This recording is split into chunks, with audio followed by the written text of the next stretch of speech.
我叫林念念，今年28岁，学历普通，履历普通，投了89份简历石沉大海之后，终于靠着朋友的内部推荐，拿到了盛恒集团总裁助理的面试机会。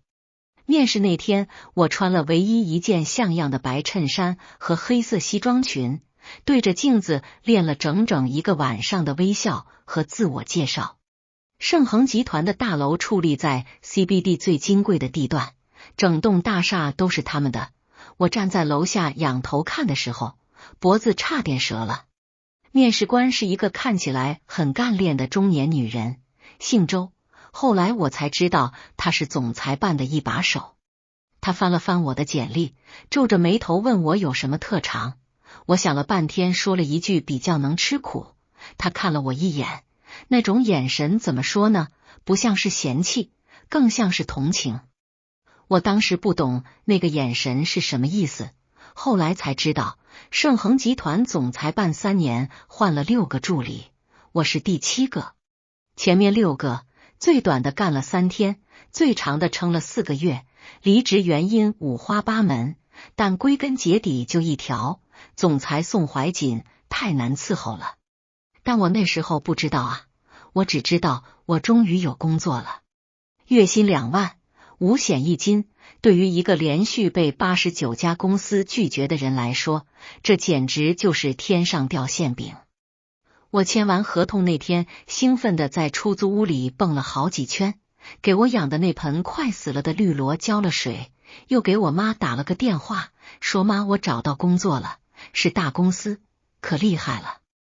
我妈在电话那头高兴得直抹眼泪，说念念，你要好好干，别给人添麻烦。我说知道了妈，你放心吧。我怎么可能给人添麻烦呢？我这辈子最擅长的事情就是不给人添麻烦。入职第1天，周姐带我熟悉了一下总裁办的格局，交代了一些基本的工作内容，然后神色凝重地拍了拍我的肩膀说，林念念，宋总这个人怎么说呢，能力强，要求高，脾气也不太好。你做事仔细一点，少说话多做事，别往他跟前凑，应该能撑过试用期。我当时还挺乐观的，心想脾气不好能有多不好。我以前在奶茶店打工的时候，遇到过一个因为少放了珍珠就指着我的鼻子骂了10分钟的顾客，还有在超市做促销的时候，被大妈们挤来挤去扯来扯去，这些我都忍过来了。一个总裁脾气再大，还能比大妈们难缠？事实证明，我还是太年轻了。第1天上班，我按照周姐的吩咐，在宋总来之前把办公室整理好。他的办公室在盛恒大厦的顶层，一整面落地窗可以俯瞰整个城市的天际线，面积比我家整套房子还大。我推开门的时候，阳光正好从窗户洒进来，把整间办公室照得明亮而温暖。我深吸一口气，小心翼翼地开始整理他办公桌上的文件，把它们按照周姐教的顺序码放整齐，擦了一遍桌面，又给窗边的绿植浇了水。然后我看到了那个相框，它就摆在办公桌的左上角，一个很显眼的位置，旁边放着他的签字笔筒和一盏设计简约的台灯。相框的材质很好，深色的木头，边角打磨的光滑细腻，一看就是被人经常拿在手里摩挲过的。里面的照片已经有些泛黄了，边缘微微卷起，但被人用透明的保护膜仔细的封住了，保护得很好。照片上是一个小女孩，7、8岁的模样，穿着一件洗得发白的碎花裙子，头发扎成2个歪歪扭扭的小辫子，一看就是小孩子自己扎的，两边还不一样高。她站在一棵大槐树下，咧着嘴对着镜头，笑得没心没肺，门牙还缺了一颗，看起来又傻又天真。我看着那张照片愣住了，因为那个小女孩是我。我认出了那件碎花裙子，那是孤儿院的院长妈妈从捐赠的旧衣服里挑出来给我的，我当时可喜欢了，因为上面的小碎花很好看，穿上转圈的时候裙摆会飞起来。我认出了那两个歪歪扭扭的小辫子，那是7岁那年夏天我自己扎的，因为我不想麻烦院长妈妈，她一个人要照顾10几个孩子，太辛苦了。我认出了那棵大槐树，那是孤儿院院子里最大的一棵树，夏天的时候会开满白色的槐花，风一吹就簌簌地往下落，像下雪一样。我还认出了那个缺了一颗门牙的笑容，我6岁那年摔了一跤，把门牙磕掉了，新牙足足长了半年才冒出来，那半年里我所有的照片都是这个傻样子。可是我小时候的照片为什么会在盛恒集团总裁的办公桌上？我下意识地伸手去拿那个相框，想凑近了看清楚。我的手指刚碰到木质的边框，身后就传来一个冷得像冰碴子的声音：放下。我吓得手一抖，差点把相框摔在地上，手忙脚乱地把它放回原位，转过身来。然后我看到了宋怀瑾，我的顶头上司，盛恒集团的掌门人，整个商界闻风丧胆的冷面阎王。他比财经杂志封面上的照片看起来更高、更冷、更有压迫感。一身剪裁完美的深色西装裹着他修长挺拔的身形，五官深邃的像是用刻刀一笔一笔雕出来的，眉骨高挺，下颌线锋利的能裁纸。但最让人心悸的是他那双眼睛，黑沉沉的，像一潭深不见底的寒水，看着你的时候，你会觉得自己浑身上下的温度都降了几度。他站在门口，一只手还握着门把手，目光越过我落在那个相框上，脸色阴沉的像是暴风雨来临前的天空。谁让你动那个的？他的声音不大，但每一个字都像是裹着冰碴子，砸在人身上生疼。我赶紧把手缩回来，低着头道歉：对不起宋总，我只是在整理您的办公桌，看到这个相框，以后不要碰那个。他打断了我的话，迈步走进来，皮鞋踩在地板上发出清脆而冷硬的声响。他绕过办公桌，在真皮座椅上坐下来，拿起那个相框，用一种我看不懂的眼神看了一眼，然后拉开抽屉，把它放了进去。从头到尾，他都没有看我一眼。我站在那里，手足无措，心跳得厉害。第一天上班就把老板得罪了，这个开局也太糟糕了。我咬了咬嘴唇，按照周姐教我的流程，小心翼翼地开口汇报今天的工作安排，声音尽量平稳，不让那点委屈和紧张露出来。他听完之后嗯了一声，依然没有抬头，只是说了句出去吧。我如蒙大赦地退了出去，关上办公室门的那一刻，长长的吐了一口气。周姐正好路过，看到我的表情，用一种过来人的语气说：习惯了就好，宋总对谁都这样。我苦笑着点了点头，回到自己的工位上坐下来，打开电脑，准备开始一天的工作。可是我的脑海里却一直挥之不去那张照片，那个相框，那个穿着碎花裙子缺了门牙的小女孩，那个在大槐树下笑得没心没肺的我。我小时候的照片为什么会在他那里？我想了又想，怎么都想不通。我的童年记忆是不完整的，有些事情我记得很清楚，有些事情却像被蒙了一层雾，怎么努力都看不清。我只知道自己很小的时候在一家孤儿院待过，后来在8岁那年被养父母收养，离开了孤儿院，从那以后就再也没有回去过。养父母对我很好，把我当亲生女儿一样疼爱，我也渐渐把那段孤儿院的记忆封存在了脑海深处，很少再去触碰。可是那张照片的出现，像是一把钥匙，突然打开了我记忆深处一扇尘封已久的门。有些事情开始一点一点的浮上来。孤儿院，大槐树，一个总是躲在角落里的小男孩。那个男孩长什么样？我想不起来了，但我想起了一些碎片。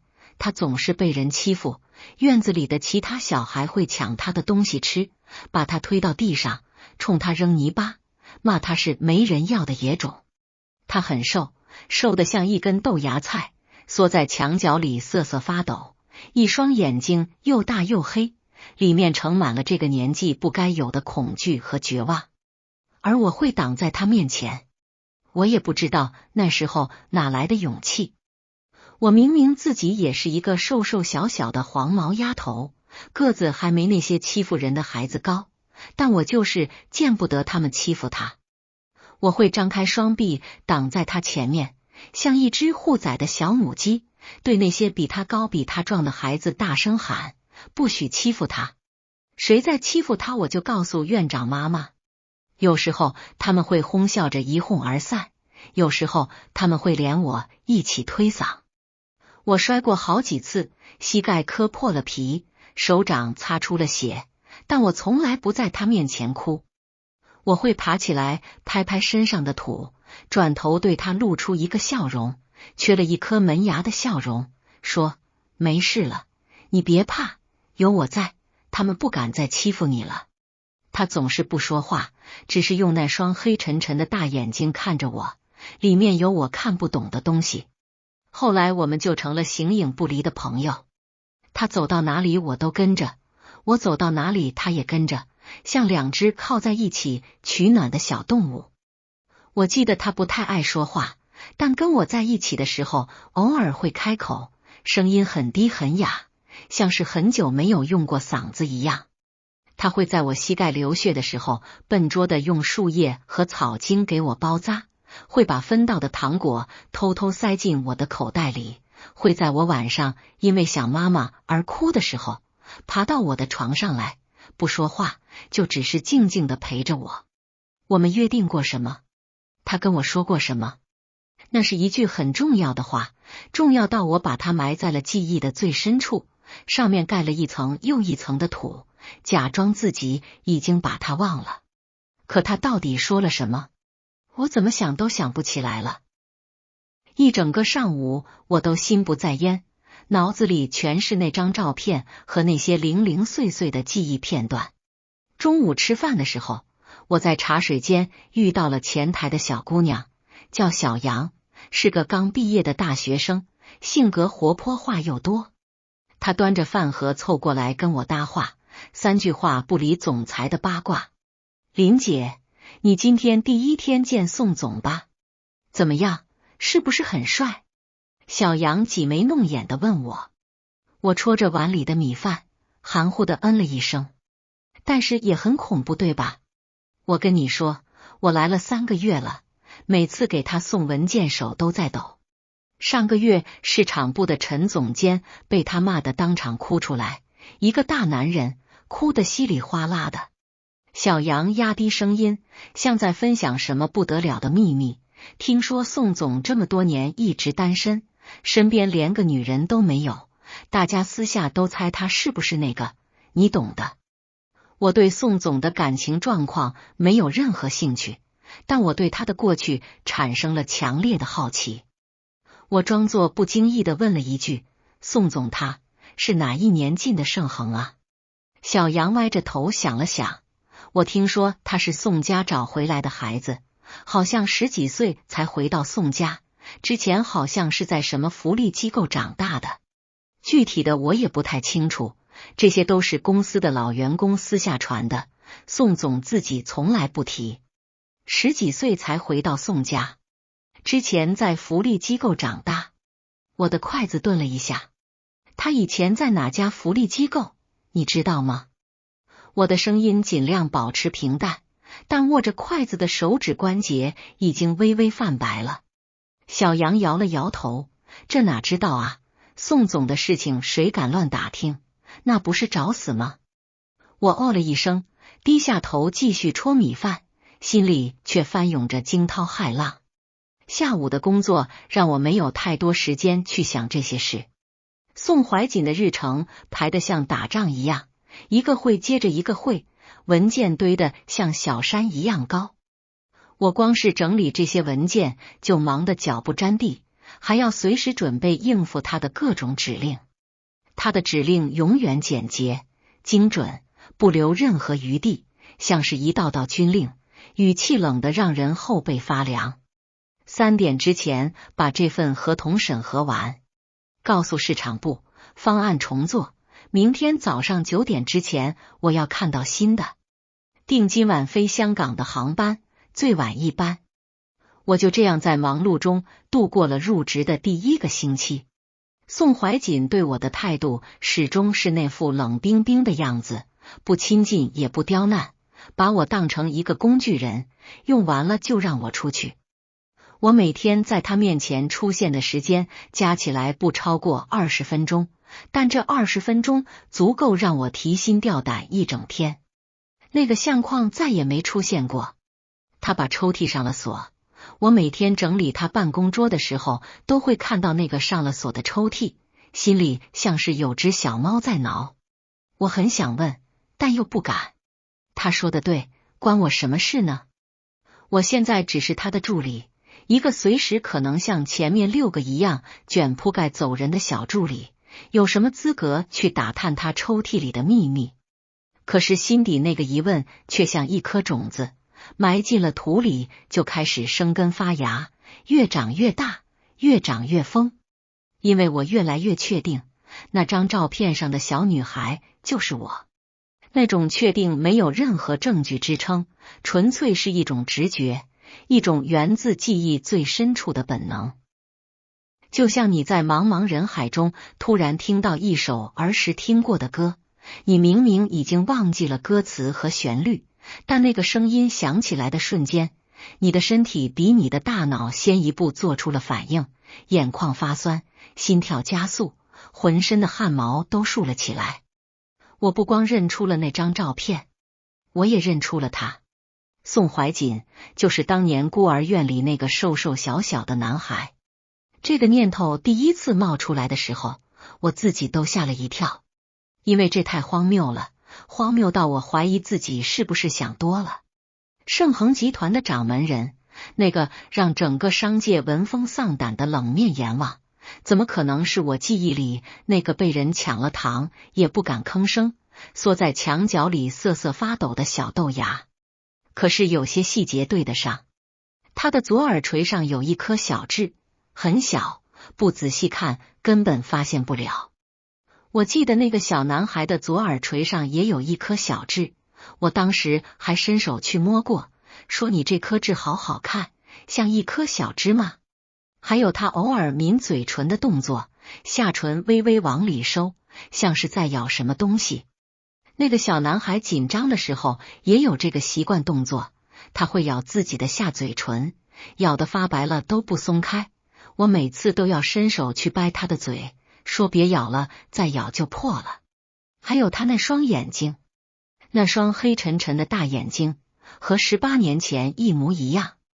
这个发现让我陷入了一种极其复杂而混乱的情绪当中。一方面，我有一种找到了失散多年的亲人的欣喜和激动，想要冲上去抓住他的袖子说，你是那个小豆芽对不对？你还记得我吗？但另一方面，他那张冷若冰霜的脸和那句跟你有什么关系又像一盆冷水，把我浇了个透心凉。他不记得我了，还是他记得但不想认？如果是前者，那我冲上去相认只会让自己尴尬；如果是后者，那就更尴尬了。我开始有意识地在工作中观察他，试图从他的反应中找到一些蛛丝马迹。可是他的表情管理太过完美，完美到看不出任何破绽。他在公司里永远是一副冷硬而疏离的面孔，对谁都是公事公办的态度，从来不多说一句废话，也从来不流露任何私人情感。他像是一座被高墙围起来的城池，城门紧闭，没有一个外人能够窥探到里面的一草一木。2周后的一个周五，发生了一件事，彻底改变了我们之间这种微妙的平衡。那天下午5点多，公司里的人都走得差不多了，我留下来加班处理一堆没整理完的合同，办公室里安安静静的，只剩下空调的嗡嗡声和我翻动纸张的沙沙声。宋怀瑾的办公室门虚掩着，里面透出暖黄色的灯光，他也在加班。我把最后一份合同放进文件柜里，准备收拾东西下班。就在这时，走廊里传来了急促的脚步声，紧接着会议室的门被人猛地推开，几个穿黑色西装的男人闯了进来，为首的是一个50来岁的中年男人，身材魁梧，满脸横肉，脖子上挂着一条粗的能拴狗的金链子，一看就不是善茬。宋怀瑾呢？让他出来。中年男人的声音粗嘎而嚣张，像是砂纸摩擦金属表面，听得人浑身起鸡皮疙瘩。我站起身，尽量让自己的声音保持平稳。请问您是哪位？找宋总有什么事？中年男人上下打量了我一眼，眼神里带着毫不掩饰的轻蔑。我是谁？你去问你们宋总，他吞了我明华地产的时候，怎么没想过问问我赵四海是谁？我心里咯噔一下。明华地产这个名字我在整理文件的时候见过。半个月前，盛恒集团收购了这家公司，收购过程中似乎有一些不愉快。明华地产的老板赵四海在商界是出了名的难缠，黑白两道都有人，据说早年间是靠拆迁起家的，手段极其粗暴。赵总，宋总现在正在处理重要事务，不如您先滚开。赵四海一把推开我，力气大得惊人，我一个趔趄撞在了一旁的办公桌上，腰部磕在桌角上，疼得我倒吸一口凉气。他的几个手下像黑旋风一样冲向宋怀瑾的办公室，赵四海一脚踹开了那扇虚掩的门。宋怀瑾，你给我出来！吞我的公司，断我的财路，今天你不给我一个说法，老子让你横着出去！我忍着腰上的疼痛冲了过去，挡在宋怀瑾的办公室门口。我不知道自己哪来的勇气，明明腿都在发抖，但就是不想让他们进去。你们不能进去，我已经叫了保安了。我的声音在发抖，但很响亮，响到整个走廊都能听见。赵四海眯起眼睛看着我，嘴角扯出一个凶狠的笑。小丫头片子，胆子不小啊，信不信老子连你一起收拾？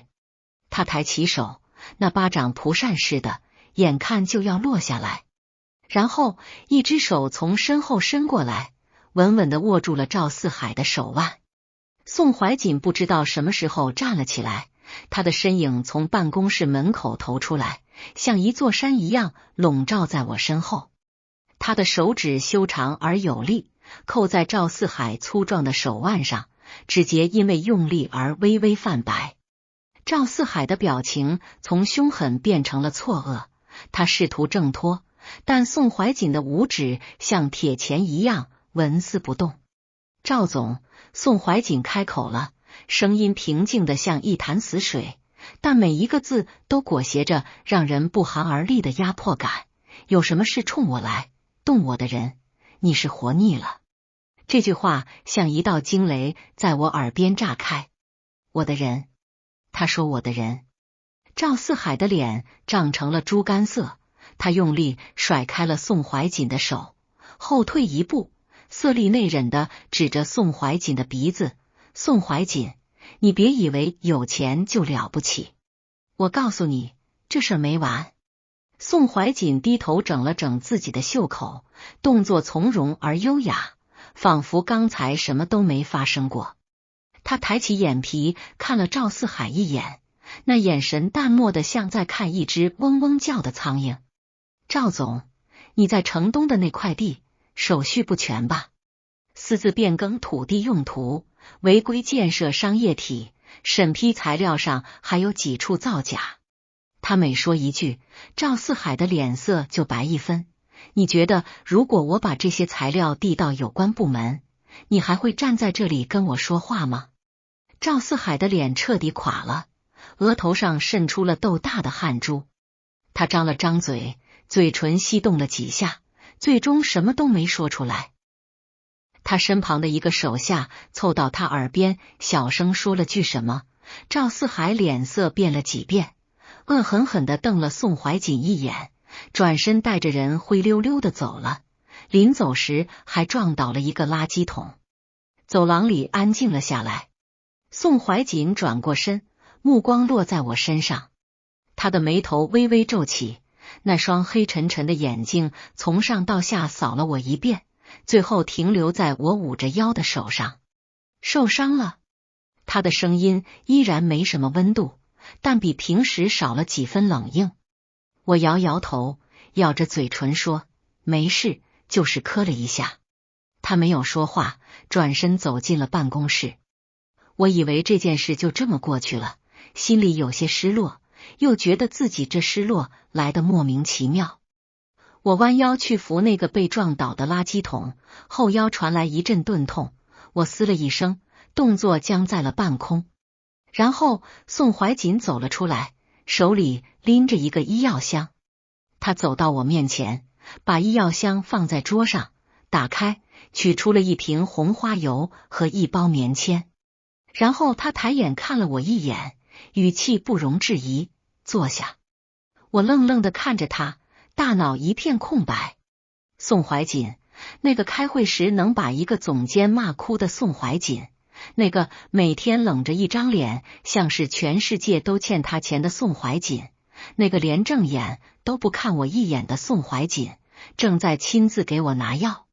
我说坐下，他又重复了一遍，语气加重了几分，隐约有点不耐烦。我像个被遥控的木偶一样，乖乖的在椅子上坐了下来。他蹲下身，修长的手指捏着棉签，蘸了红花油，然后抬头问我磕到哪了。我的脸一下子红了。磕到的位置在后腰，要上药的话就得把衬衫撩起来。我支支吾吾地说不用了宋总，我自己来就行，别废话。他打断了我的推辞，语气冷硬，但动作出乎意料的轻柔。他撩起我衬衫的一角，露出后腰上那块已经泛起青紫的淤伤，然后棉签蘸着红花油轻轻地涂了上去。药油触到皮肤的一瞬间有点凉，他的手指带着滚烫的温度按在淤伤上，我整个人像触电一样颤了一下。疼？他问，手上的力道轻了几分。有一点。我的声音细若蚊啊。他没有再说话，沉默地给我揉着淤伤。红花油的气味在安静的办公室里弥漫开来，辛辣中带着一丝草本的清香。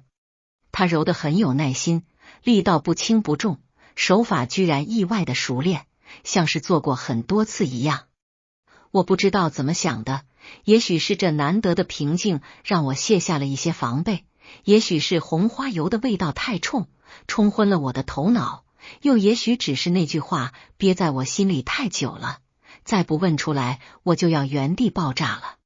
宋总，我咽了口唾沫，看着他的侧脸，灯光给他锋利的轮廓镀上了一层柔和的边。您办公桌抽屉里那张照片上的小女孩是谁？他的动作顿了一下，只是一瞬间，短到如果我不是死死地盯着他，根本不会注意到。他的手停在半空中，棉签上的红花油滴了一滴在桌面上，晕开一小团深色的印记。然后他恢复了正常，继续给我揉药，动作和之前没有任何区别，但他的声音比刚才冷了10度。跟你有什么关系？这句话和他第一次说的时候一模一样，冷得像是冰碴子砸在脸上。但这一次我没有退缩，也许是因为喝了点中午剩下的凉茶，也许是因为腰上那点痛意让我胆肥了，也许是因为我实在忍不下去了。一股不知从哪来的勇气涌上心头，我深吸一口气，盯着他的眼睛，一字一顿地说出了那句让我又羞又恼又紧张到心脏快要炸裂的话：有关系，因为我看着那个相框里面的小女孩，跟小时候的我长得一模一样。空气凝固了，宋怀瑾猛地抬头看向我，那双黑沉沉的眼睛里第一次出现了剧烈的情绪波动，像是冰封了千年的湖面上突然裂开了一道缝，有什么滚烫的东西从缝隙里奔涌而出。他的瞳孔骤然收缩，手里的棉签掉在了地上，整个人保持着半蹲的姿势一动不动，像一尊突然凝固的雕塑。你刚才说什么？他的声音很轻，轻到几乎听不见，但每一个字都在颤抖。那种颤抖不是恐惧，而是一种被压抑了太久太久的情绪即将决堤的前兆。看到他这个反应，我心跳得更快了，记忆里那个模糊的影子越来越清晰。那些被时光掩埋了18年的细节，像退潮后的礁石一样，一块一块的露了出来。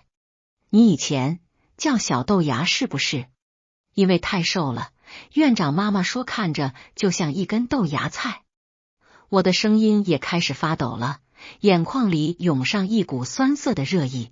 你小时候总是被人欺负，陈胖子和他的小跟班抢你的糖，拽你的头发，你从来不哭。你左耳后面有一颗小痣，你说那是你的福气痣。你紧张的时候会咬自己的下嘴唇，咬出血了都不松口。你怕打雷，每次下雨天你都睡不着觉，缩在被子里发抖。我一口气往下说，每一个细节都精准的像一把钥匙，一把一把地插进他心门的锁孔里，咔嚓咔嚓的转动。我想起来了，那些我一直在拼命回忆却怎么也想不起来的细节，此刻像泉水一样涌了出来。你只有跟我在一起的时候才会笑，一笑起来眼睛弯弯的，特别好看。你还说过，说到这里，我的眼眶已经彻底红了，声音里带上了浓重的鼻音。你说等你长大了，要娶我当新娘子，让我穿最漂亮的裙子，还说要带我去看海，去坐摩天轮，去吃遍全世界所有好吃的东西。这些承诺，此刻回忆起来依旧滚烫，因为他们都是我黑暗童年里最亮的光。宋怀瑾的眼睛红了，那双在商场上杀伐决断，从来不为任何事所动的眼睛，那双冰冷的像千年寒潭，让无数人胆寒的眼睛，此刻红得像要滴出血来。他的胸膛剧烈的起伏着，喉结上下滚动了好几次，嘴唇翕动着想要说什么，却一个字都说不出来。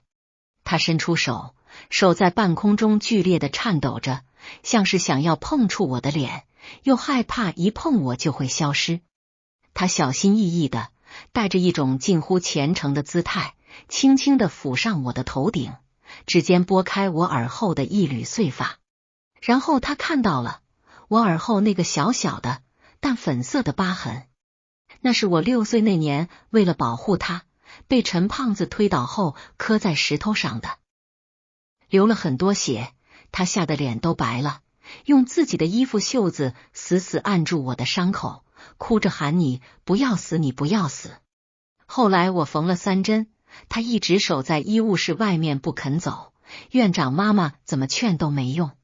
小豆芽，他的手指轻轻摩挲着那道疤痕，滚烫的泪水从他通红的眼眶里涌出来，顺着那张冷峻而英俊的脸庞滑落，一滴一滴的砸在地板上。真的是你，这个疤，你是为了保护我被陈胖子推倒才磕破的。当时流了好多血，他说不下去了，声音哽咽的不成样子。我的眼泪也夺眶而出。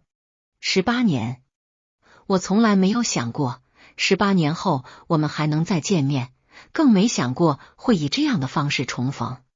小豆芽，他哽咽着喊出这个名字，那个只有我才知道，只有我才喊过的名字，声音里裹着18年的思念、懊悔和铺天盖地的愧疚。我找了你18年。然后他猛地把我搂进了怀里，那个拥抱紧的几乎让我喘不过气来，像是要把我整个人揉进他的骨头里，像是怕一松手我就会再次消失不见。他的脸埋在我的肩窝里，滚烫的泪水浸透了我的衬衫，他的身体在剧烈的颤抖，像一片在暴风雨中簌簌发抖的叶子。对不起，对不起，他一遍一遍地说，声音沙哑而破碎。我当年走的时候答应过你，一定会回来接你的。可是等我跟我父亲回去找你的时候，院长说你已经被领养走了。他不肯告诉我你的下落，我求了他好久，跪下来求他，他就是不肯说。我这些年一直在找你，找遍了所有的孤儿院，所有的领养机构，可是怎么找都找不到你。他抬起脸看着我，那张一向冷静自持的脸上此刻全是眼泪，狼狈的不成样子。但就是这样的狼狈，却比任何时候都更让人心碎。你改名字了是不是？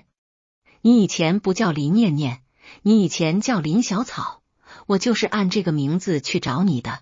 可是所有叫林小草的孩子我都查过了，没有一个是你。我的眼泪淌得更凶了。是的，我小时候不叫林念念。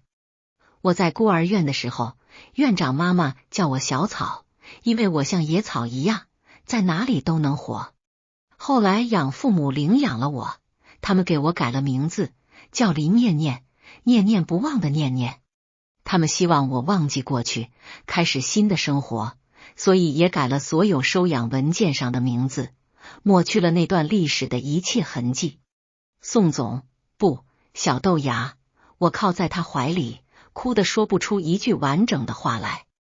他没有再说话，只是抱着我，紧得像要把18年的空白都补回来。窗外的夜色渐深，城市的灯光星星点点的亮起来，像满天的星子落进了人间。在这间冷冰冰的办公室里，我和那个曾经说要娶我的小男孩，在18年后终于重新找到了彼此。不知道过了多久，我终于止住了眼泪，从他怀里抬起头来。他也渐渐平复了情绪，但那双眼睛依然红红的，里面盛满了18年积攒下来的情绪，复杂的像一幅泼墨山水画。他用指尖轻轻地擦去我脸上的泪痕，动作温柔的和刚才给我揉药时判若两人。念念，他轻声叫我的新名字，像是在舌尖上细细的品尝着这2个字。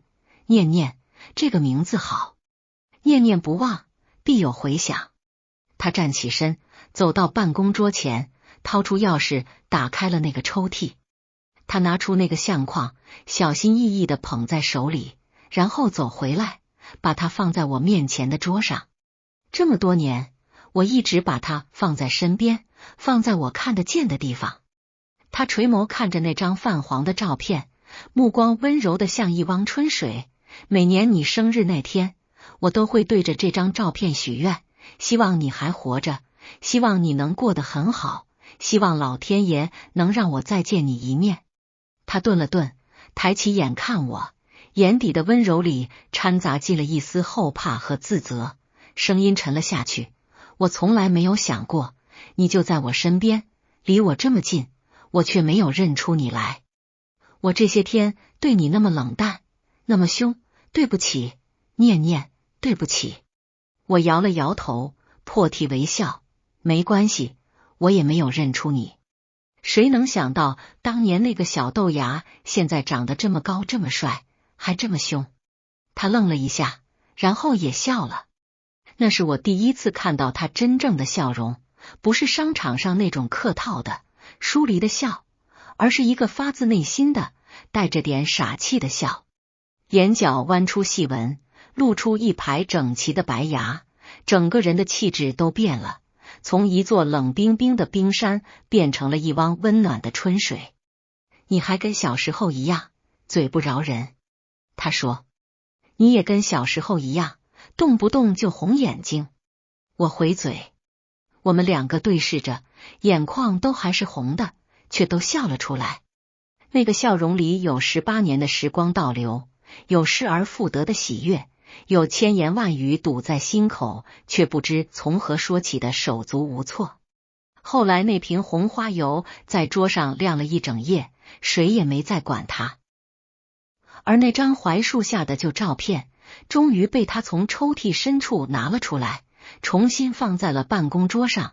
和之前不同的是，这一次他把它放在了最显眼的位置，正对着他的座椅。他说这样他一抬头就能看到那个保护了他的小姑娘，看到那个他找了18年的人，就在他触手可及的地方。那一晚，我们坐在他办公室里，谁都没有回家。我给他讲了我被领养后的生活，养父母是普通的工薪阶层，对我很好，供我读书，虽然没有大富大贵，但给了我一个温暖的家。我念了普通的大学，学了普通的专业，毕业后找了很多份工作，兜兜转转来了盛衡。他给我讲了他被亲生父母找到后的日子，他是宋家丢失多年的小儿子，被找回来后接受了最好的教育，读了最好的学校，后来接手了家业。他的父亲几年前去世了，母亲身体不好，常年在国外休养，偌大的宋家只剩他一个人撑着。我爷爷就是那个威胁过院长妈妈，逼他不准透露你下落的人。他说这句话的时候，下颌肌肉紧绷，眼神阴沉的像暴风雨前的天空，他怕我总惦记着过去，不肯安心做宋家的继承人。我恨了他很多年。我沉默了一会儿，轻轻说了句都过去了。他看向我，眼神里有一种我读不懂的复杂情绪，里面有心疼，有愧疚，还有一种更加滚烫更加浓烈的东西，他藏得很小心，但还是被我看出来了一点点。天快亮的时候，我靠在沙发上迷迷糊糊的睡着了。半梦半醒间，有人给我盖了一条毯子，然后一只温暖的手掌轻轻落在我的头顶，揉了揉我的头发。一个低沉的声音在我耳边响起，像是在许一个沉默而郑重的誓言：念念，这一次我再也不会把你弄丢了。我做了一个很长很长的梦，梦里有槐花的香气，有一个瘦瘦小小的男孩躲在我身后，有一群凶神恶煞的小孩冲我们扔石头。我张开双臂挡在前面，大声喊着不许欺负他。然后画面一转，那个小男孩长成了大人，高高大大的站在我面前，他伸手拉住我，说跟我走，我带你去坐摩天轮。我在梦里笑了。醒来的时候天已经亮了，我身上盖着一条柔软的羊绒毛毯，面前的茶几上放着一杯还冒着热气的豆浆和一份三明治。宋怀瑾不在办公室里，但茶几上留了一张便签，字迹苍劲有力，和他这个人一样棱角分明。今天不用上班，好好休息。我出去办点事，中午回来，等我。便签的末尾有一个名字，写的不是宋怀瑾，而是3个字：小豆芽。我看着那3个字，心里涌上一股又酸又甜的感觉，把便签按在胸口上，嘴角的弧度怎么压都压不下去。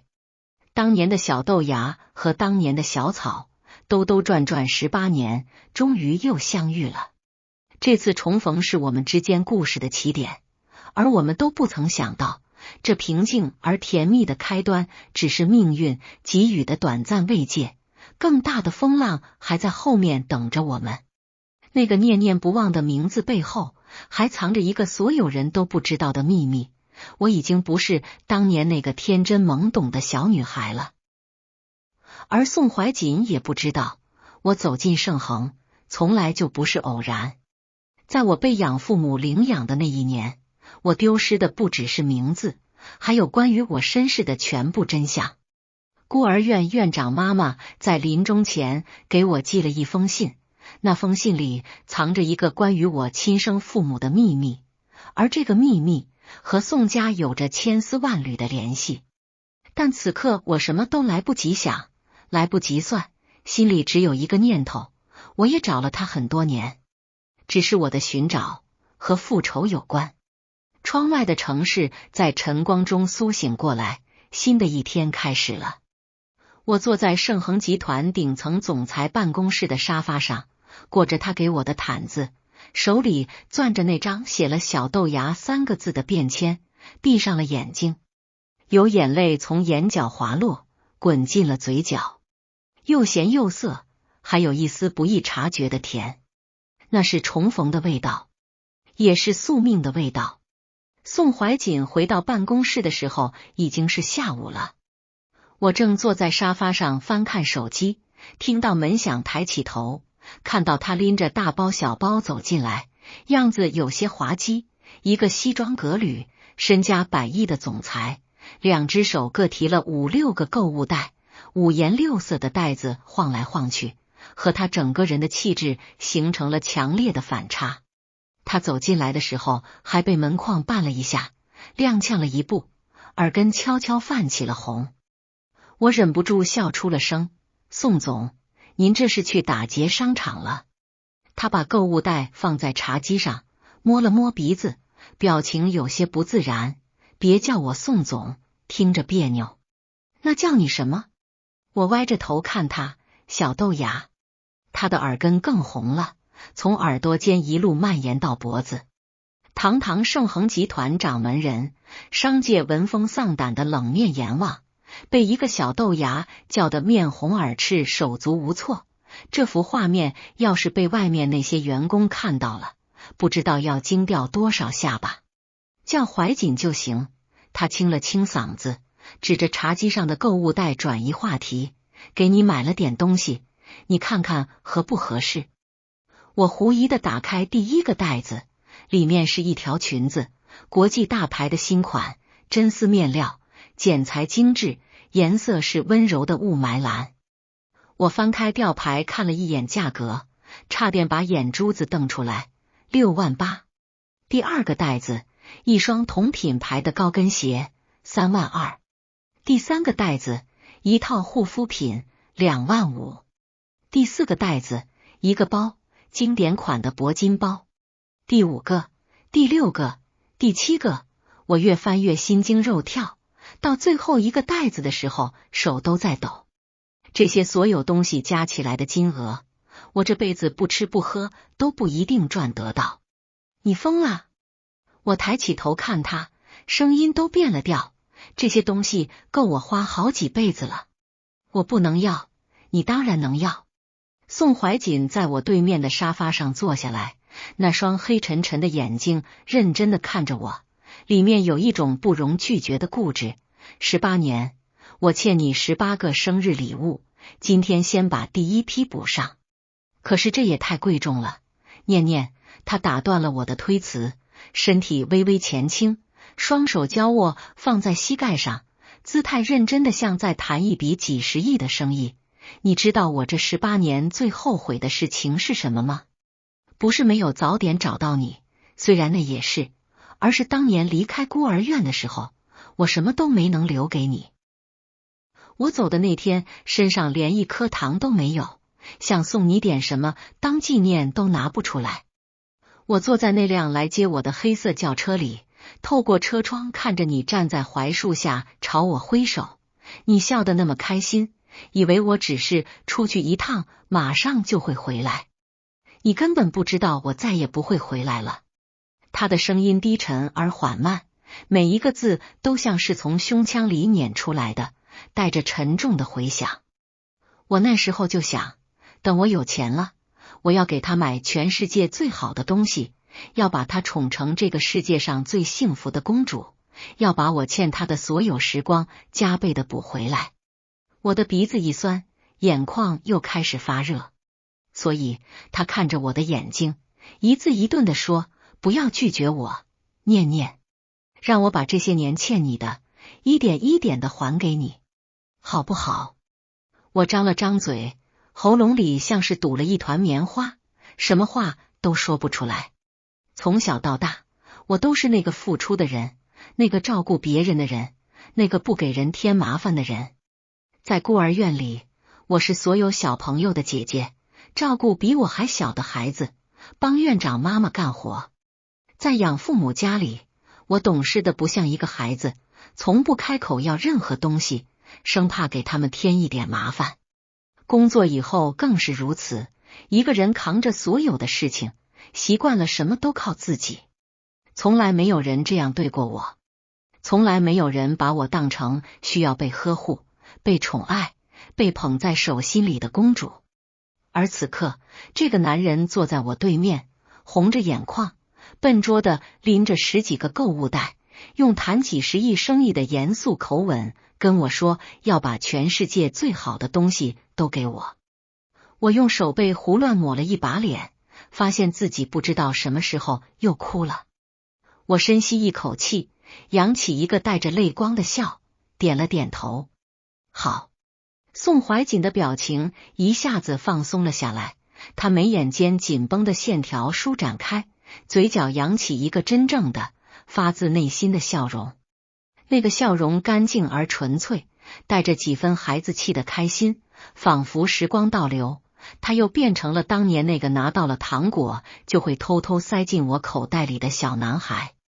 那你先把裙子换上试试，鞋子也试试，不合脚的话我让人去换。他殷勤地把袋子往我手里塞，活像一个拿到了新玩具迫不及待要分享的小孩。我被他这副样子逗笑了，擦了擦眼泪，抱着裙子去了办公室附带的休息间。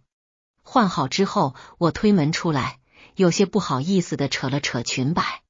裙子很合身，像是量身定做的一样，雾霾蓝把我的肤色衬得白皙透亮，真丝的面料贴在皮肤上凉丝丝的，像一汪温柔的水。宋怀瑾靠在办公桌边看着我，整个人像是被人按了暂停键。他就那么愣愣地看着我，眼睛里的光芒一点一点地亮起来，像是一个在沙漠里跋涉了很久的人突然看到了一片绿洲。好看吗？我被他看得有点不好意思，低头拉了拉裙摆，会不会太隆重了？他朝我走过来，步伐不快，但每一步都很稳，走到我面前停下来，低头看着我。他比我要高一个头还多，靠得这么近的时候，我得扬起脖子才能看到他的脸。这个角度，他下颌的线条格外锋利，但眼睛里盛满的温柔能把那块最锋利的棱角也磨钝了。好看，他说，声音低低的，带着一种我不太敢细想的温度。我的小姑娘，穿什么都好看。我的脸一下子烧了起来，热得能摊鸡蛋。宋怀瑾似乎很满意这个效果，唇角微微上扬，伸出一只手，用指腹轻轻拂过我发烫的脸颊，那触感像一片羽毛落下来，痒丝丝的。脸红了。他陈述事实的语气里带着一丝不易察觉的得意。热的。我嘴硬。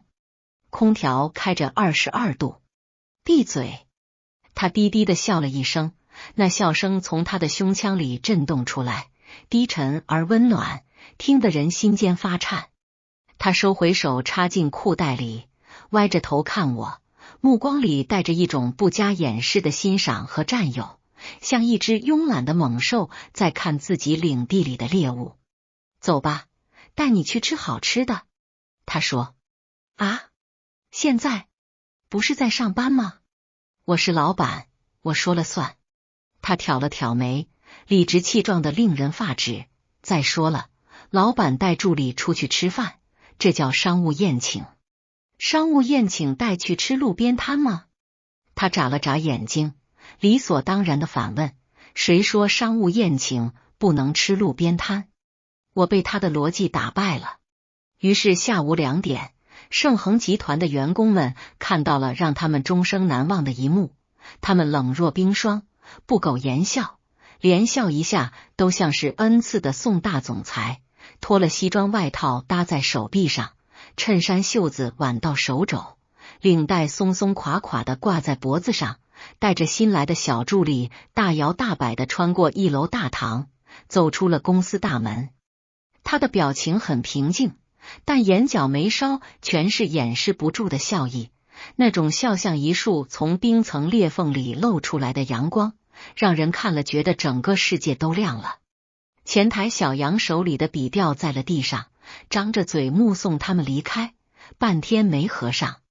市场部陈总监刚从外面回来，和宋怀瑾打了个照面，习惯性的低头准备挨骂，结果宋怀瑾居然冲他点了点头，还说了句辛苦了。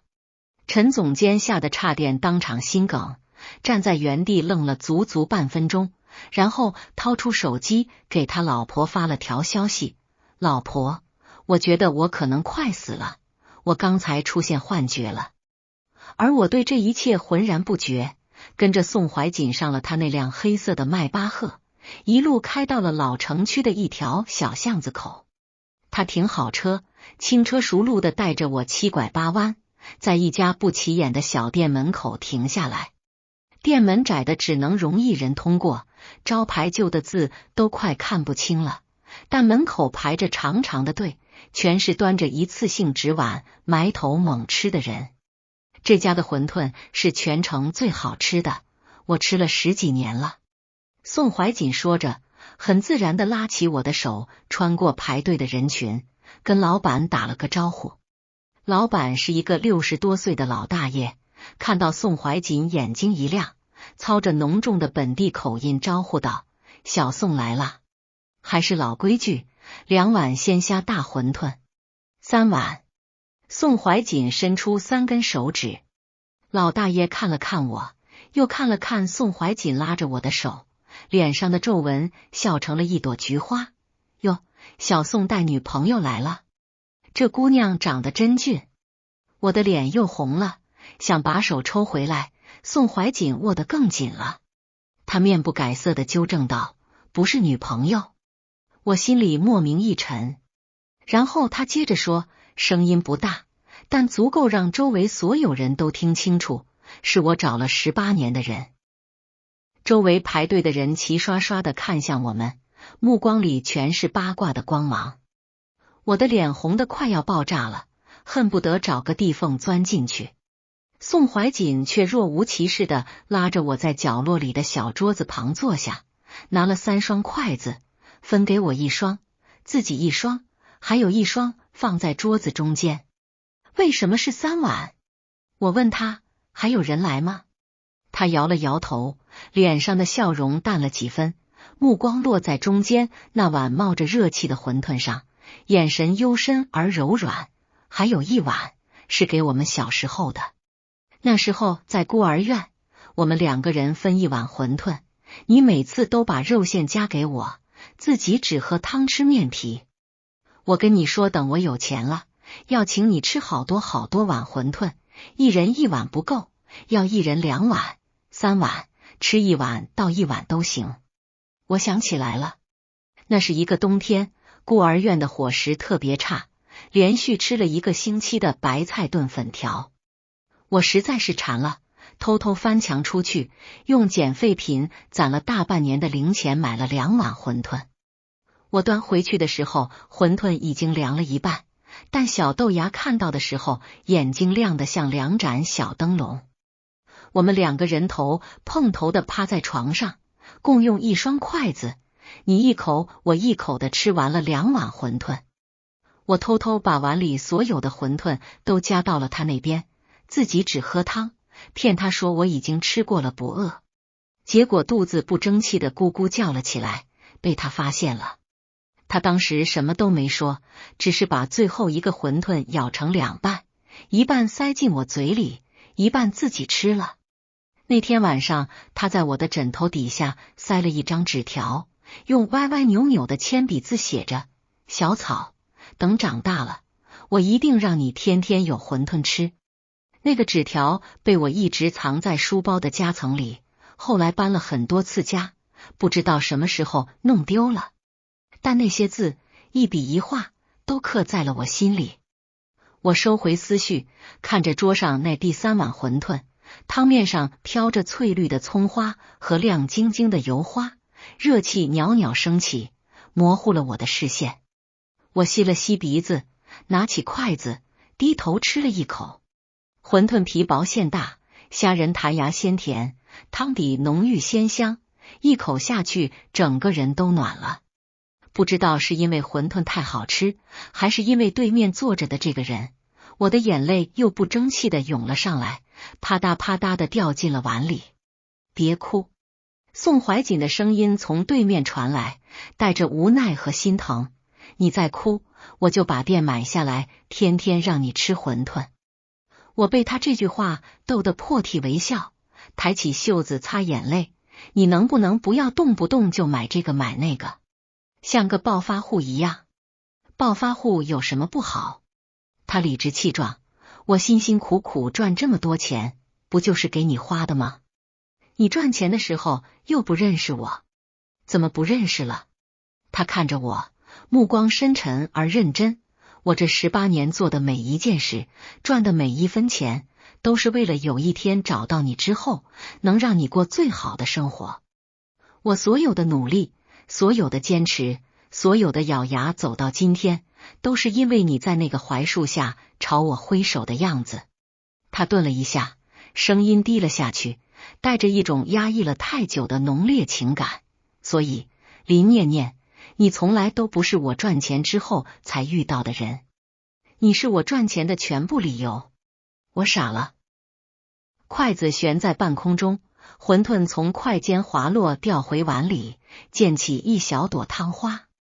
我就这么愣愣地看着他，嘴巴张着，一句话都说不出来。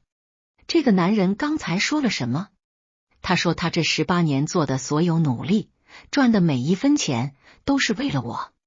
他说我是他赚钱的全部理由。我的声音干涩的像砂纸，你不能这样说话。你这样说话，我会当真的。那就当真。他往前探了探身体，缩短了我们之间的距离，那双黑沉沉的眼睛直直的锁住我的目光，里面有我见过也见过我的一切。18年前的槐树，缺了门牙的小女孩，分着吃馄饨的冬夜，被泪水浸透的纸条，我宋怀瑾这辈子说过的每一句话都算数。小时候说要娶你，是认真的；18年来每一天都在找你，是认真的；现在坐在你面前，告诉你这些，也是认真的。他伸出手，附在我放在桌面上的那只手上，掌心干燥而滚烫，手指修长而有力。他的拇指轻轻摩挲着我的手背，动作温柔的像在抚摸一件易碎的珍宝。所以你不用急着回答我什么，也不用有任何压力。我们有的是时间，把过去的18年一天一天的补回来。你只需要做一件事。什么事？我下意识地问。他的唇角微微上扬，弯成一个温暖而笃定的弧度。站在我身边，哪里都不要去，剩下的交给我。那碗馄饨最后是什么味道，我完全不记得了，只记得走出小店的时候，整张脸都是烫的，心脏跳得像是要从嗓子眼里蹦出来。宋怀瑾若无其事地走在我身边，步子放得很慢，配合着我的步伐，两人的影子被午后的阳光拉得长长的，叠在一起。接下来的一周是我人生中最梦幻的一周。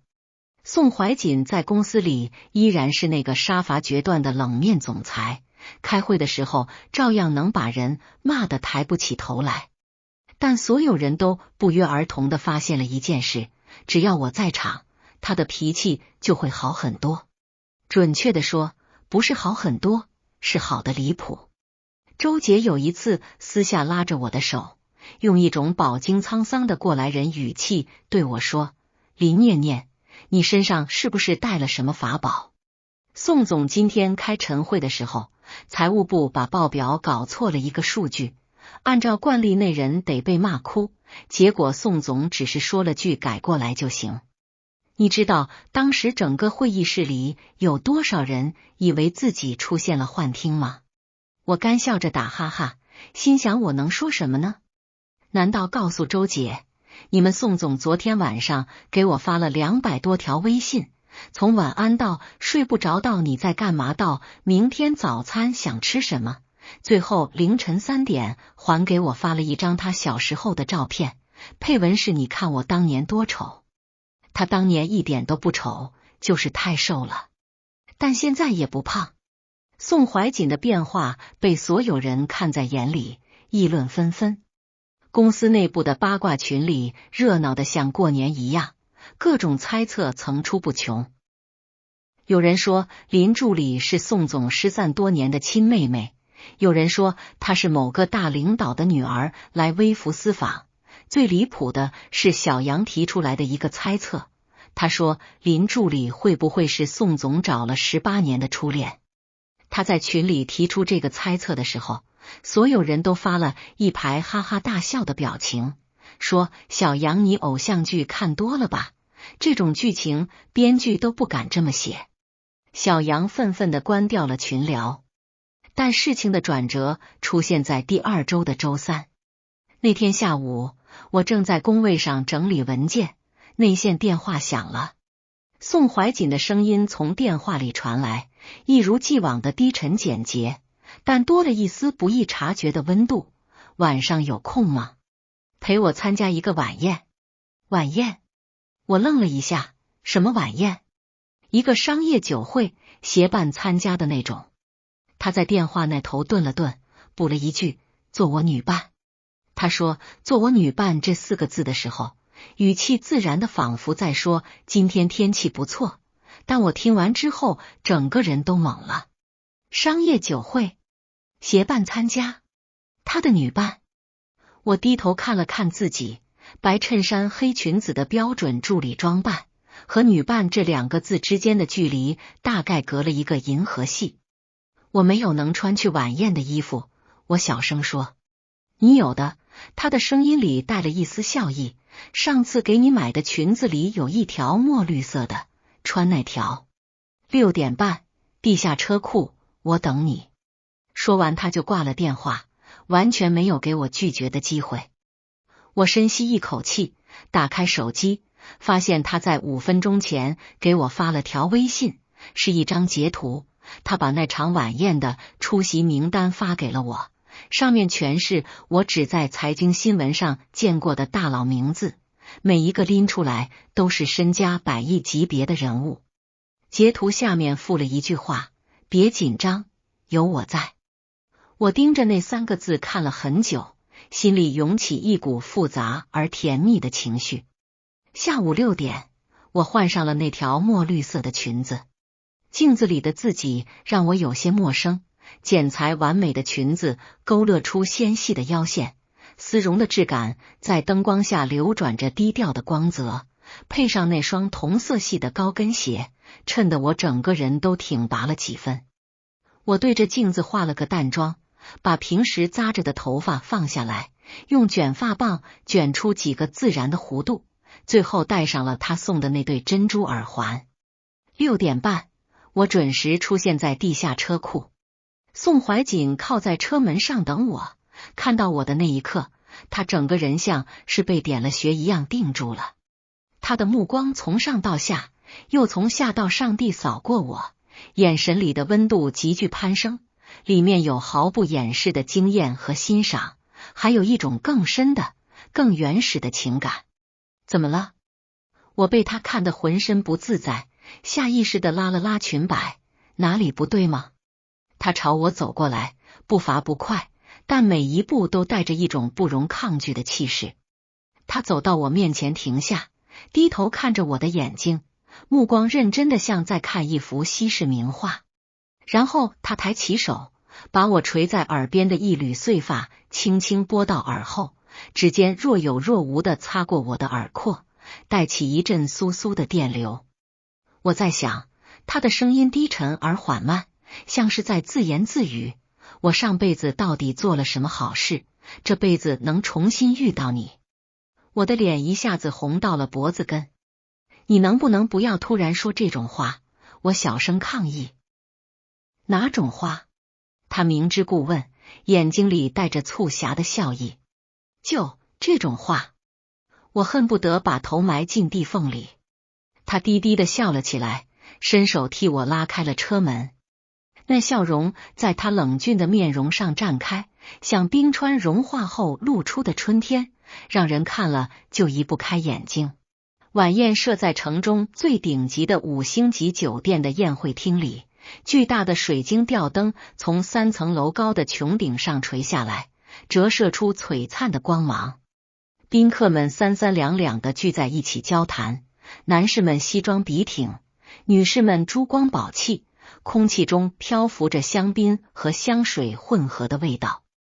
我一走进来就感觉到了巨大的压力，这里所有人看起来都像从杂志封面上走下来的，而我站在那里总觉得自己格格不入。宋怀瑾似乎察觉到了我的不安，他微微侧身，让我的手自然而然地挽住他的臂弯，然后轻轻拍了拍我的手背。那个动作很轻很随意，却像是一剂强效的镇定剂，让我紧绷的神经松弛了几分。跟着我走就行，不用跟任何人说话。他低下头，在我耳边轻声说，声音不大，但在嘈杂的宴会厅里却清晰的像是贴在我耳边呢喃。他的气息拂过我的耳廓，温热而酥痒，我的心脏漏跳了一拍，耳根烧得滚烫。然而我们还没走几步，麻烦就来了。哟，这不是咱们宋总吗？一个男人充满嘲讽意味的声音从不远处传来，在整个宴会厅里显得格外刺耳。宋总平时出席这种场合从来不近女色，今天怎么还带了女伴？一个穿着一身剪裁考究的阿玛尼西装的男人朝我们走过来，30出头的样子，五官生得不错，但眉宇之间带着一种张扬的戾气和刻薄，嘴角的笑容里全是明晃晃的敌意。他身边跟着一个浓妆艳抹的女伴，目光滴溜溜的在我身上转了一圈，眼里闪过一丝不怀好意的打量。宋怀瑾的脸色冷了几分，声音里带着明显的疏离，陆明，我跟你不熟。原来他叫陆明。我隐隐约约想起来，好像在整理公司资料的时候见过这个名字。陆氏集团的少东家，陆氏和盛恒在很多业务上都有竞争关系，两家一向不太对付。熟不熟的，不都是同行吗？陆明端着酒杯晃了晃，目光落在我身上，毫不掩饰的上下打量，就是好奇，能让禁欲系宋总破例带出来的得是什么级别的国色天香？结果也就那样嘛。他的语气轻佻而冒犯，像是在评论一件货架上的商品。我的脸一阵红一阵白，指甲掐进了掌心里，但我知道这种场合不能发作，只能僵硬地维持着礼貌的微笑。然而宋怀瑾没有忍，他往前走了一步，不动声色地把我挡在身后。那个动作看似随意，但他周身的气场在那一瞬间彻底变了，从刚才的冷淡疏离变成了一种极具压迫感的凌厉。他比陆明高出半个头，此刻微微低头俯视着对方，眼神冷得像2把淬了毒的刀。陆明，他开口了，声音不大，但每一个字都像是裹着冰冷，砸在地上能砸出个坑来，管好你的嘴，否则我不介意让你爸亲自过来给你收尸。陆明脸上的笑容僵住了，他显然没想到宋怀瑾会在这种公开场合直接撕破脸，而且是当着这么多人的面。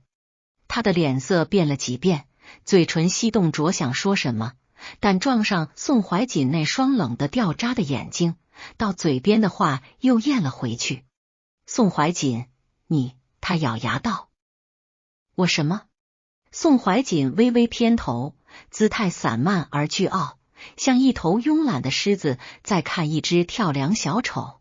你陆氏上个月那个烂尾的项目，需要我找人帮你收拾残局吗？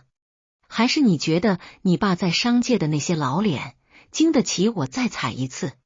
陆明的脸彻底垮了，他恶狠狠地瞪了我们一眼，拽着女伴转身走了。临走时扔下一句咬牙切齿的话，山不转水转，宋总，咱们走着瞧。宋怀瑾连一个眼神都懒得多给他，转过身来看我。他脸上的冷意在一瞬间褪去，换上了温柔和心疼，手指轻轻握住我的手腕，低头查看我刚才掐进掌心的指甲印。疼不疼？他问。不疼。我摇头，但眼睛却有些发酸。不是因为他和陆明的冲突，而是因为他在冲突发生的那一刻，第一个反应是把我挡在身后。在我过去28年的人生里，我永远是那个挡在别人前面的人，保护孤儿院里更小的孩子，保护那个瘦瘦小小的男孩，保护养父母不让他们为我操心，保护自己的脆弱不被任何人看到。从来没有人挡在我前面，从来没有。以后有这种事，交给我。他认真地按了按我的掌心，仿佛在按平那些指甲印。谁都不能欺负你，谁都不能。我看着他那双黑沉沉的眼睛，里面翻涌着滚烫而浓烈的情感，有心疼，有保护欲，还有一种不容任何人触碰的占有。我突然觉得鼻子很酸，垂下眼睛，轻声说：小豆芽，你已经不是那个需要我保护的小男孩了。对，他把我的手抬起来，轻轻贴在他的脸颊上，嘴角弯起一个温暖而坚定的弧度。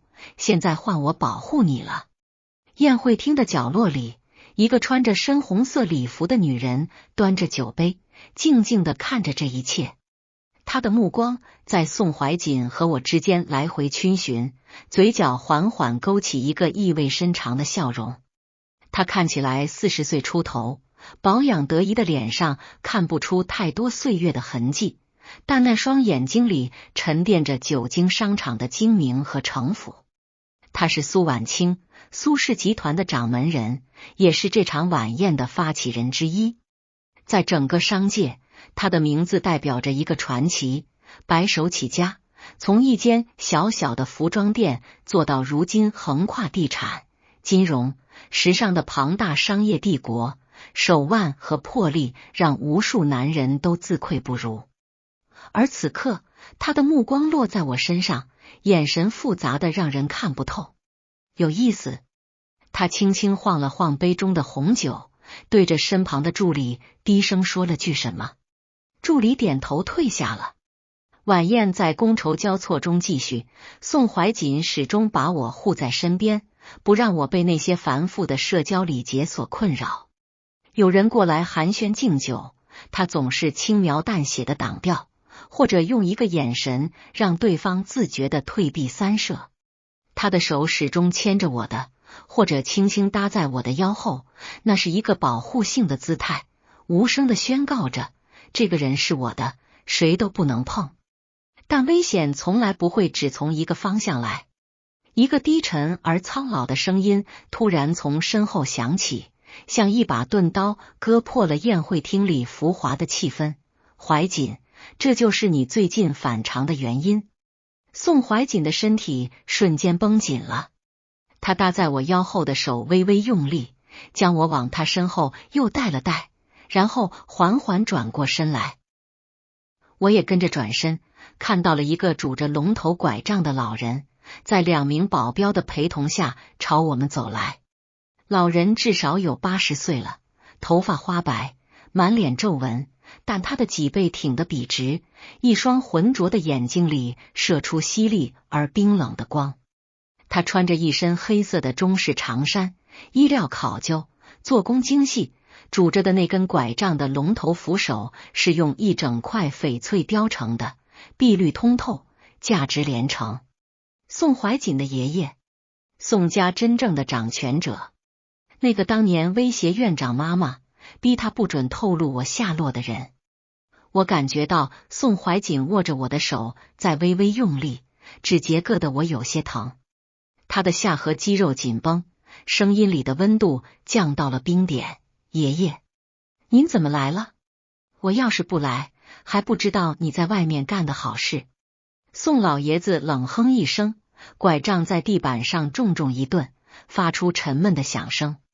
他的目光从宋怀瑾身上移到我身上，那双浑浊的老眼里闪过一丝锐利的审视和不加掩饰的嫌恶。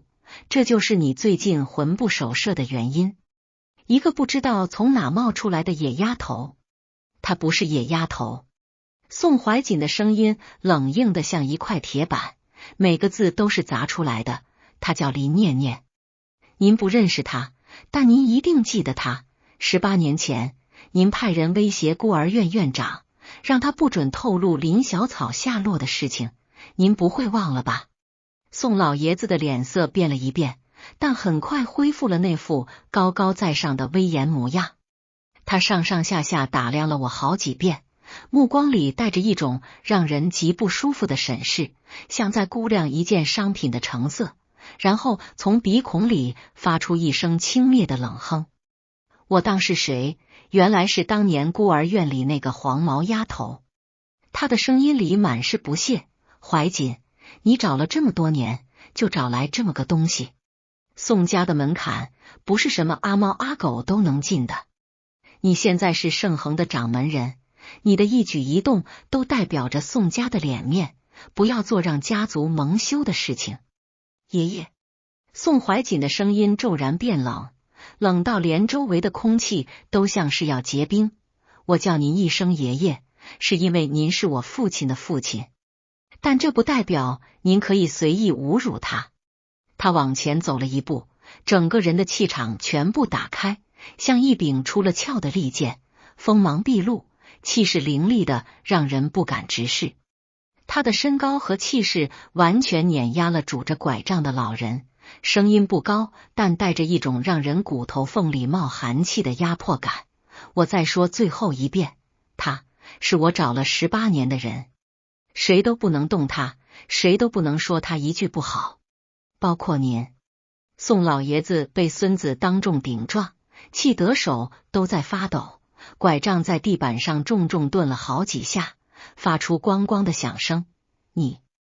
你为了一个女人，连长辈都不放在眼里了。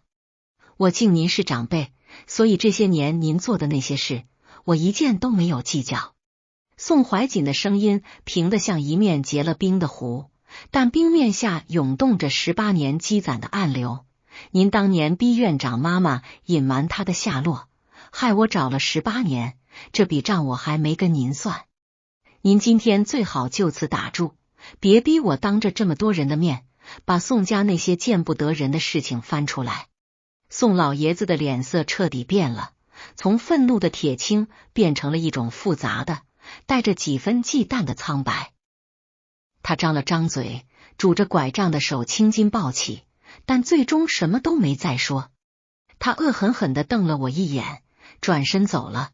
拐杖在地板上敲出的声音又急又重，像是要把地砖敲碎。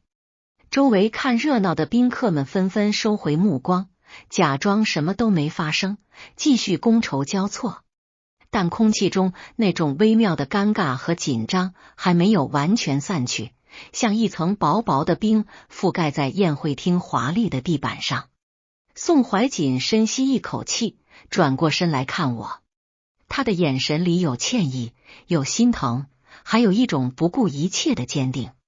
他伸手替我把一缕散落的碎发别到耳后，指尖微微发颤，声音却温柔的像是怕惊扰到什么易碎的东西。吓到了。我摇了摇头，冲他笑了一下，眼眶却不由自主的红了。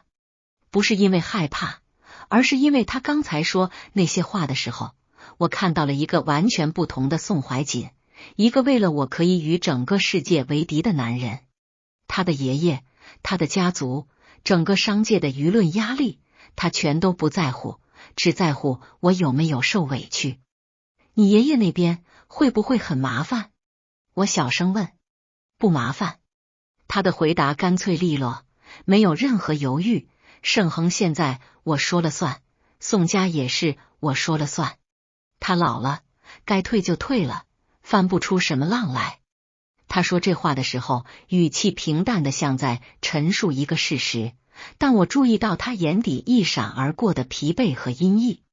和整个家族对抗，怎么可能真的那么容易？他只是不想让我担心罢了。好了，不说这些了。他捏了捏我的手，掌心干燥而温暖。饿不饿？那边有甜品区，我带你去吃蛋糕。我记得你小时候最爱吃甜的了，有一次为了抢一块蛋糕，跟陈胖子打了一架，把人家鼻血都打出来了。我被他的话逗得笑出了声，眼泪和笑容混在一起，狼狈又释然。那是因为他把你的蛋糕抢走了。我那是为民除害。对对对，你是为民除害的女侠。他笑着说，牵着我穿过人群，朝甜品区走去，脚步轻快而笃定，仿佛刚才那场剑拔弩张的冲突从未发生过。然而就在经过甜品区旁边的一根罗马柱时，我无意间和一个女人四目相对。苏婉清。她端着酒杯靠在柱子上，看到我转头，唇角弯起一个意味深长的弧度。那个笑容里没有敌意，但也绝对不是善意，更像是一个下棋的人在看棋盘上的一颗关键棋子，评估、权衡、审视，一切尽在掌握。他冲我举了举杯，红色的指甲在杯壁上轻轻一敲，发出清脆的一声响。然后他转过身，深红色的裙摆旋开一个优雅的弧度，消失在人群中。我的心莫名的紧了一下，那种感觉很奇怪，说不清道不明，像是被一只看不见的手轻轻拨动了一根藏在心底最深处的弦。我隐约觉得有什么事情即将发生，或者已经发生了，而我浑然不觉。但那种不安只是一闪而过，因为宋怀瑾端着一盘堆得满满当当的蛋糕回来了，每块都是不同的口味，用小叉子切好了码得整整齐齐。他把盘子塞到我手里，又从西装口袋里掏出一张纸巾，折好了放在盘子旁边，连这些细节都替我考虑到了。尝尝这个巧克力的，这家酒店的甜品主厨是从法国挖来的。他指着其中一块蛋糕，眼睛亮晶晶的，一副等着我夸好吃的期待表情。我用叉子插起一小块放进嘴里，巧克力慕斯在舌尖化开的一瞬间，浓郁的可可味席卷了整个口腔。我眼睛一亮，连连点头，好吃。他笑了，笑得眉目舒展，眼角弯出好看的弧度。然后他也插了一块放进嘴里，咀嚼了2下，眉头却皱了起来。没我做的好吃。他一本正经地说。你会做甜品？我瞪大了眼睛。刚学的。他面不改色，网上查了几个食谱，试了7、8次，差不多能入口了。下次做给你尝尝。我愣住了。盛恒集团的掌门人，身家100亿，日理万机，居然抽空去学做蛋糕，试了7、8次。你什么时候学的？我的声音有点发飘。上周。他摸了摸鼻子，耳根又开始泛红。你不是说小时候最羡慕别的小朋友生日有蛋糕吃吗？我想着，以后你每年生日，我都可以亲手给你做。我的眼泪又掉下来了。你怎么又哭了？宋怀瑾手忙脚乱地掏纸巾，一脸无奈又心疼的表情。我今天跟你说这么多，就是为了让你笑，结果你哭了3回了。我是不是应该去报个班学学怎么哄女孩子开心？我被他这句话逗得又哭又笑，眼泪鼻涕呼了一脸，结果他递来的纸巾胡乱擦了一把。他似乎松了口气，微微弯下腰，平视着我的眼睛，认真地说，念念，以后你的每一个生日我都陪你过，每一个。你小时候没人给你过生日，以后我每年给你过2个，一个补以前的，一个过今年的，一直补到你把所有缺失的生日都补回来为止。我看着他认真的样子，心脏像是被人攥在掌心里，温柔的揉了一把，酸胀的发疼。这个男人，这个在商场上令人闻风丧胆的男人，这个冷着脸能把人骂哭的男人，正在用他能想到的所有方式告诉我，你很重要，你是被爱的，你是值得被捧在手心里的。好，我说，声音带着浓重的鼻音，但笑容是真的。你说的不许反悔，反悔是小狗。他伸出小拇指，我看着那根修长的手指，愣了半秒，然后也伸出自己的小拇指，勾了上去。两个成年人在顶级酒店的宴会厅角落里，旁若无人地拉了一个勾，盖了一个章，做了一个3岁小孩才会做的约定。他的小拇指温暖而有力，勾着我的那一瞬间，我心里那座独自行走了28年搭建起来的堡垒轰然倒塌。我隐约听到远处有人在笑，小杨如果在场的话，一定会激动地拍着大腿说，我就说吧，林助理就是宋总找了18年的初恋。但此刻，在这个被人群、灯光和阴谋包围的宴会厅里，我们2个人眼中的世界只有彼此。晚宴结束后，宋怀瑾送我回家，车子停在我租住的老旧小区楼下。他抬头看了看那栋外墙斑驳的6层小楼，眉头皱得能夹死苍蝇。你就住这里？他的语气里带着明显的不满。这里连电梯都没有，安保形同虚设，路灯还坏了好几盏。宋怀瑾，我打断他，很认真地说，这里挺好的，我住了3年了，邻里都很友善，房东阿姨每个月还会给我送她自己腌的咸菜。他看着我，欲言又止，最终叹了口气，伸手揉了揉我的头发。好吧，但是你得答应我，晚上下班我送你回来，不准一个人走夜路。好好好，我举手投降，宋大总裁说什么就是什么。他这才满意地点了点头，替我拉开车门，目送我走进单元门。我上到3楼，从楼道窗户往下看，他那辆黑色的迈巴赫还停在原地，车灯亮着，像一只安静而忠实的巨兽。我冲他挥了挥手，他也抬手回应，然后车灯闪了2下，缓缓驶离。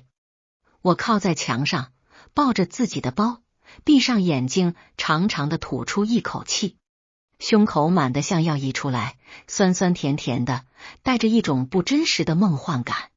然后手机响了，是一个陌生号码。我犹豫了一下，接了起来。对面传来一个温婉而疏离的女声，每一个字都咬得清清楚楚，像是提前排练过很多遍的台词。林念念小姐，你好，我是苏婉清。有些事情，关于你的身世，我觉得我们应该见一面。我的心脏猛地一沉。苏婉清，晚宴上那个穿深红色礼服的女人，苏氏集团的掌门人。关于我的身世，我的手不自觉地攥紧了手机，指节因为用力而泛白。脑海里有一个被我压制了很久的声音，在这一刻突然变得无比清晰。院长妈妈临终前寄给我的那封信，信封上那个潦草而颤抖的字迹，信纸上的每一个字都像钉子一样钉进了我的心脏。小草，有件事我瞒了你很多年。你的亲生父母当年并非车祸身亡，你父亲林远洲曾经是宋氏企业的财务总监，他发现了一些不该发现的东西。在你出生的那一年，你父母卷入了一桩商业犯罪案，宋家的人动用了一切关系，把所有的罪责都推到了你父亲头上。我答应过你母亲，无论如何都要让你远离这一切，但我现在要死了。这个秘密如果跟我一起埋进土里，我到了底下没脸见你母亲。当年那件事的背后还有一个人，他叫苏婉清。而我之所以进盛恒，从来就不是来找宋怀瑾的，我是来找真相的。我深吸一口气，把手机重新贴回耳边，努力让自己的声音听起来平静而从容。苏总，关于我的身世，您想聊什么？电话那头传来一声轻笑，那个笑声很轻很短，却像一根针扎在我的耳膜上，让我浑身的汗毛都竖了起来。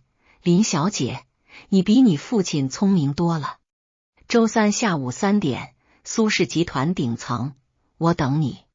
电话挂断了。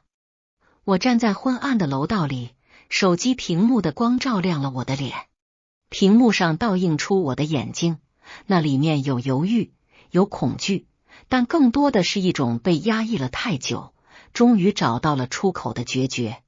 爸爸妈妈，女儿终于要找到答案了。而在城市的另一端，苏婉清放下电话，站在苏氏大厦顶层的落地窗前，俯瞰着脚下的万家灯火。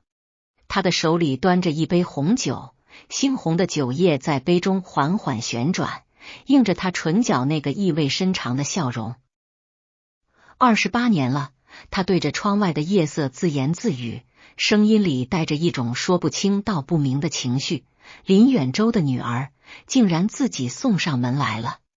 他仰头将杯中最后一口酒一饮而尽，喉头滚动了一下。玻璃窗上倒映出他的脸，那张保养得宜的面容上有一瞬间掠过了一丝不易察觉的疲惫和苍老。因果循环，报应不爽。他喃喃道，然后转身走回办公桌前，拿起内线电话拨了一个号码。帮我查一个人，越详细越好。盛恒集团宋怀瑾新招的总裁助理林念念。他停顿了一下，补充道，还有，把28年前那个案子的卷宗全部调出来，原件不要复印件，送到我办公室。挂了电话，他靠在宽大的真皮座椅上，闭上了眼睛。房间里安静的只剩下空调的嗡鸣声和他自己缓慢而沉重的呼吸。28年前的旧账终究还是找上门来了。与此同时，城市的另一端，宋家老宅的书房里，宋老爷子也在打电话。他的脸色铁青，握着话筒的手青筋毕露。查到了吗？那个叫林念念的女人，她的背景，她的来历，她和怀瑾是怎么认识的？我要知道所有的一切。电话那头说了些什么？他的脸色越来越难看，浑浊的老眼里闪过一丝凶狠的光芒。果然是他，当年那个小丫头的种，陆家那个老东西的女儿。他狠狠地把话筒砸在座机上，书房里回荡着沉闷的撞击声。他拄着拐杖站起来，在书房里来回踱步，拐杖在地板上一下一下地敲着，每一下都带着压抑的怒火。我好不容易把他父亲送进大牢，如今倒好，他女儿又找上门来了，还搭上了怀瑾，不行，绝对不行。当年我能把林远洲送进去，今天就能让他女儿消失。他停下来，浑浊的眼睛里闪过一丝冷酷的寒光。然后他又拿起电话，拨了另一个号码。喂，帮我办件事。事成之后，老规矩。窗外夜色如墨，而我和宋怀瑾还在那个馄饨店门口拉钩约定未来的甜蜜里沉溺着，浑然不知一场更大的风暴已经在我们看不见的地方开始酝酿。18年的分离只是命运的第一道考验，而真正的劫难才刚刚拉开帷幕。这场游戏的参与者正在一个一个的登场，而我口袋里的手机屏幕上躺着一条刚刚收到的短信，发件人是一串我已经倒背如流的加密号码。短信内容只有寥寥几个字，却像一盆冰水从头浇到脚，让我在深夜里骤然清醒。沈小姐，您要查的28年前宋氏企业财务造假案有新线索，关键证人被藏在新加坡，已被我们找到。另，苏婉清今天调阅了当年的卷宗原件，他在布局，请速归。我关掉手机屏幕，在黑暗中睁着眼睛躺了很久。窗外的路灯坏了的那几盏，今晚突然亮了，光线透过窗帘的缝隙照进来，在天花板上投下一小片摇晃的亮斑，像一只不怀好意的眼睛。我伸出手，五指在空气中慢慢攥紧。该来的终于还是来了，那就一起来吧。